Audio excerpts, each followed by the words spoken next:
If you have a Focal website, as of today, you can easily book and accept payments for mini sessions, which makes today's topic even easier for you to make happen for your business. There's a link in the description if you want to set up a call to talk more about Focal and how it can help make your photography business more money.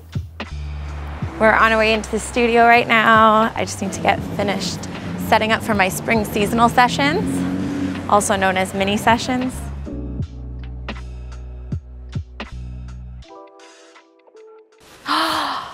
There's Red Bull in the fridge. So I started setting this up the other day, and this was a wall full of blue and purple toned flowers. Yeah. This side still looks nice though. There's more to go up. We're gonna try sticky tack next.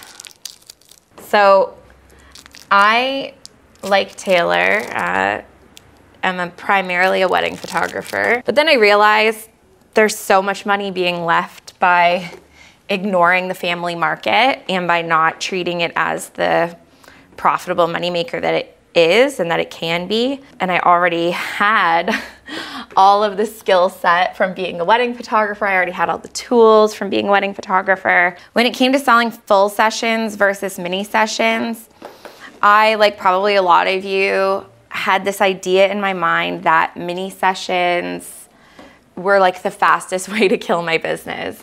You know, if I start offering shoots for $300 instead of $500 or $600, what's gonna ever draw somebody to pay for a $600 session? I have never ever called them mini sessions to my clients. I call them seasonal sessions. The reason that I do that is because mini sessions sound cheap.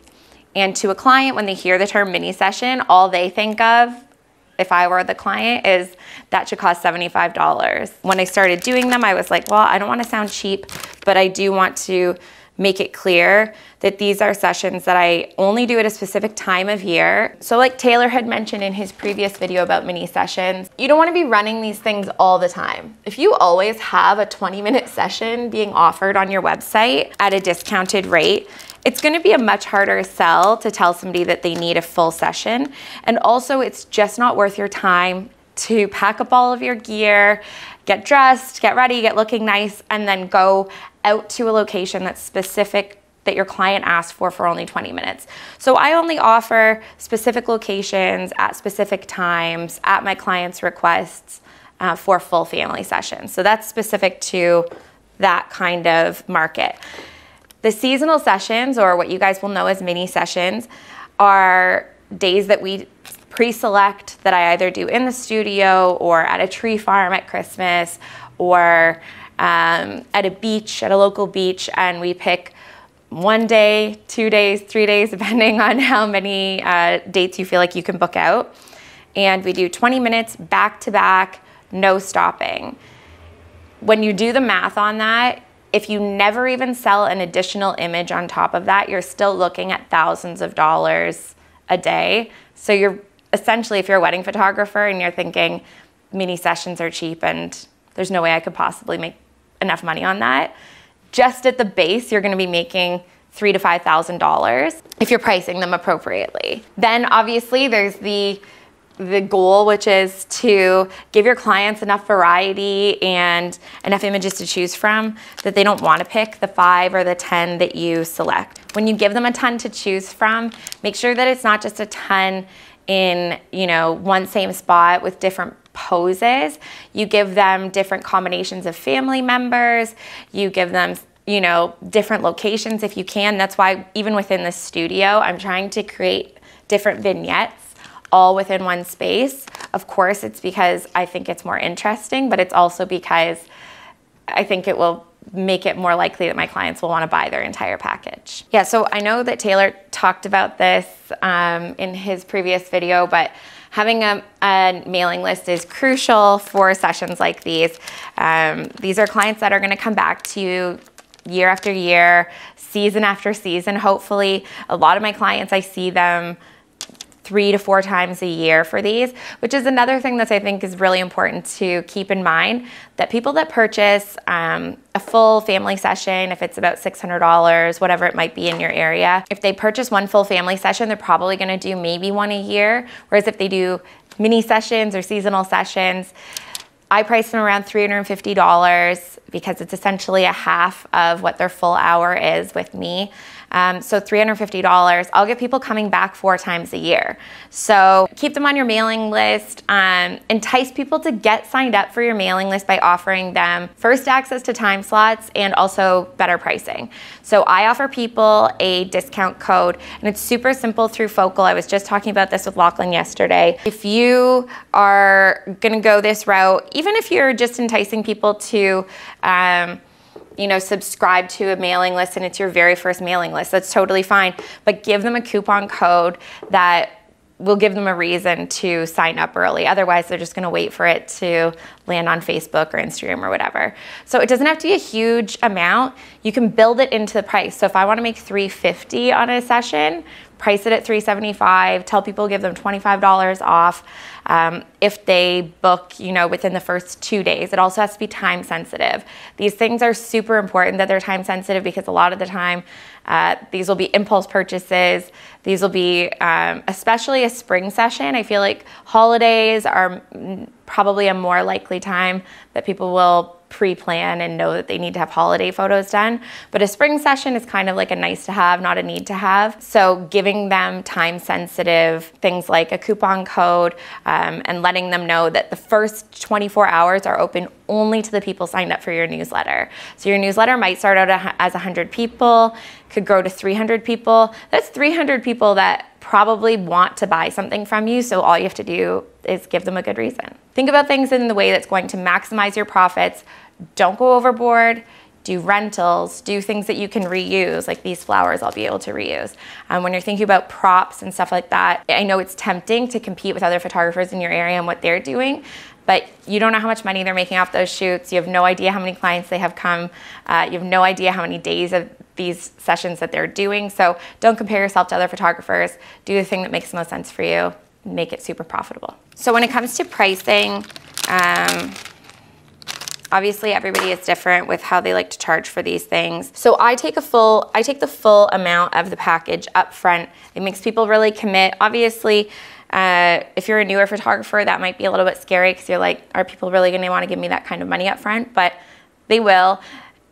Think about what that amount of money might be for you. Maybe $350 to $450 is not enough, and maybe it's too high, but obviously think about your general market and what that is for you.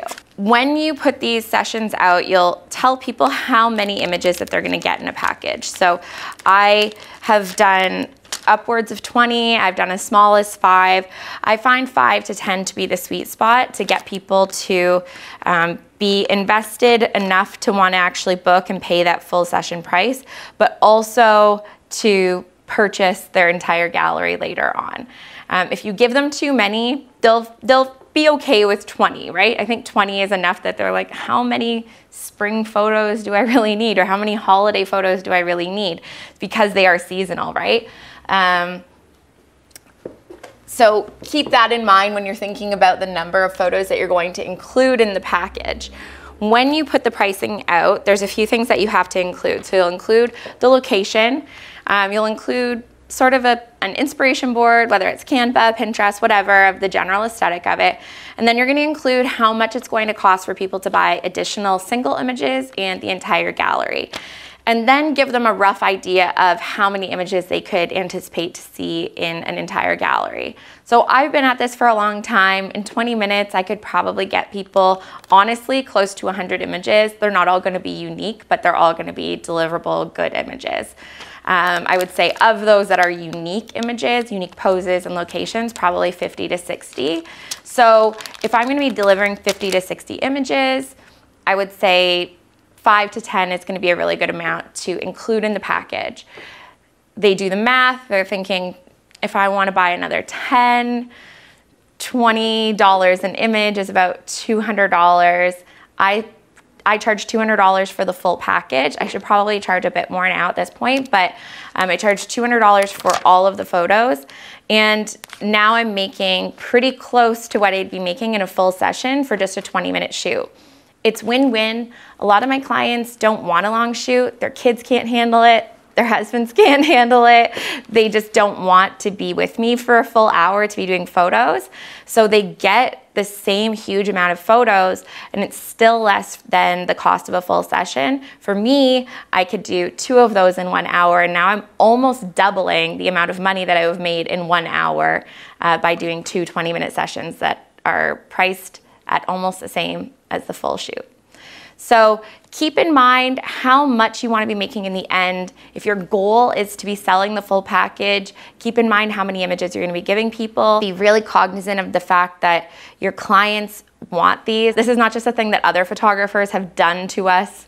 This is a thing that the market is demanding, and you can choose to not do minis, and that's totally fine if that's not your thing. But your clients do want it, and if you don't offer them, they will go to somebody else. So something to consider. I know that minis were a thing that took me a little bit of coaxing and convincing to come around on the idea of, but I have definitely found that they can be super profitable. You can do the math yourself, but you could honestly be making $30,000, $50,000 a year just on mini sessions if you price them properly.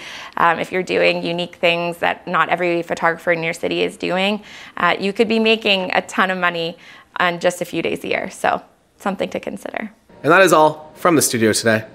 As I mentioned in the intro, if you have a Focal website, you already have mini sessions. They're just there for you. You can just go to package. It's very easy to set them up and very easy to collect payments and schedule your life out on a mini session day. If you don't yet have a Focal website, head on over to the link in the description. There's a few options there, and also an option to actually set up a consult if you want to talk to somebody and figure out if Focal is correct for you. You can do that. There's lots of time slots available. And that's all from here. See you tomorrow. I'm going to be in New York City with Anita Sadowska, and that's coming right to you here on YouTube. Turn the bell on or something. I don't know.